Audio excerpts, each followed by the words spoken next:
2021 წლების დიპლომატიური მიმოწერის ამსახველი დოკუმენტები საქართველოს ეროვნულ არქივს გადაეცა. ღონისძიებას საქართველოს მეცნიერებათა ეროვნულ აკადემიაში გაიმართა. შეხვედრა მეცნიერებათა აკადემიის პრეზიდენტმა როინ მეტრეველმა გახსნა. მან წარმოდგენილი არქივის მნიშვნელობაზე ისაუბრა, საარქივო მასალების მოპოვება, შეგროვება და ეროვნული არქივისთვის გადაცემა ბეგი თავართილაძის თაოსნობით მოხდა. საარქივო მასალა 400-მდე დოკუმენტს მოიცავს. შეგახსენებთ, რომ საქართველოს პირველი ელჩი იტალიაში ბეგი თავართილაძე ამჟამად არის ქართველთა სათვისტომო კოლხეთის თავმჯდომარე. ღონისძიებას საქართველოს ეროვნული არქივის გენერალური დირექტორი თეონა იაშვილი, ბეგი თავართილაძე, აკადემიკოსები და მეცნიერებათა ეროვნული აკადემიის წარმომადგენლები ესწრებოდნენ. ეს მოხდა დიდი მოვლენა ძალიან, რომ იტალიაში დაუნჯებული ქართული მასალა, ქართული საარქივო მასალა, ეს არის მე-19 საუკუნის ბოლო მეოთხედისა და მე-20 საუკუნის დასაწყისიდან 30-იანი წლების ჩათვლით ძალიან საინტერესო ეპისტოლარული მემკვიდრეობა ქართული დღეს გადაეცა საქართველოს ისტორიულ ცენტრალურ არქივს. ეს არის უდიდესი მნიშვნელობის საქმე, იმიტომ რომ ჯერ ერთი ჩვენმა ისტორიკოსებმა მოიპოვეს ძალიან მნიშვნელოვანი მასალა სამუშაოდ.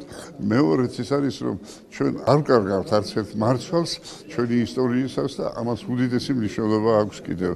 ჩემთვის ძალიან მნიშვნელოვანია ის, რომ ის სწორედ ცენტრალურ არქივში დაუჯდება ეს მასალა არქივში, რომელიც არის ძალიან მაღალი დონის დაწესებულება. უდიდესი მადლობა მინდა გადავუხადო საქართველოს პირველ ელჩს იტალიაში, ბატონ ბეგი თავართილაძეს, რომელმაც შეაგროვა ეს საარქივო მასალები და ძალიან მადლიერების სავსემ გადასცა ჯერ აკადემიას და ჩვენი საშუალებით კი არქივს. საქართველოს იუსტიციის სამინისტროს ეროვნული არქივისთვის დიდი პატივია დღეს მონაწილეობა მიიღოს ამ ღონისძიებაში, რომლის ფარგლებში ჩვენ გადმოგვეცა მართლაც უნიკალური დოკუმენტები, რომელიც ჩვენს არქივში შეინახება, დამუშავდება საარქივო წესით და ხელმისაწვდომი იქნება ყველა დაინტერესებული პირისთვის.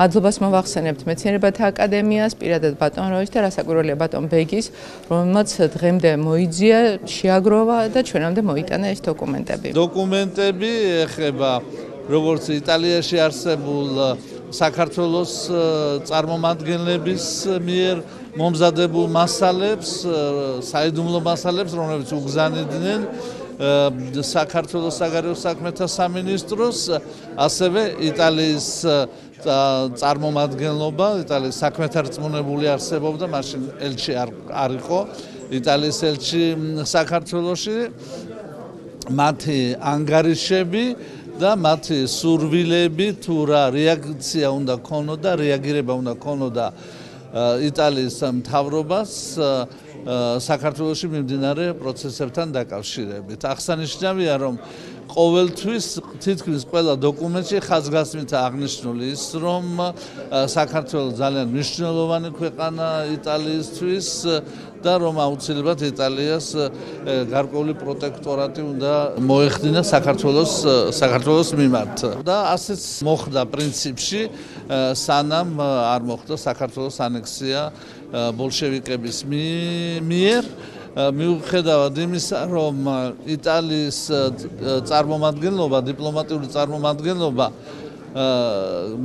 განგაში ატეხა იმის შესახებ, რომ ჩრდილოეთიდან ბოლშევიკები ძალიან აგრესიულად იქცეოდნენ და რომ საქართველოს ძალიან მალე დიდი საფრთხის ქვეშ იქნებოდა, რაც სამწუხაროდ მოხდა კიდეც.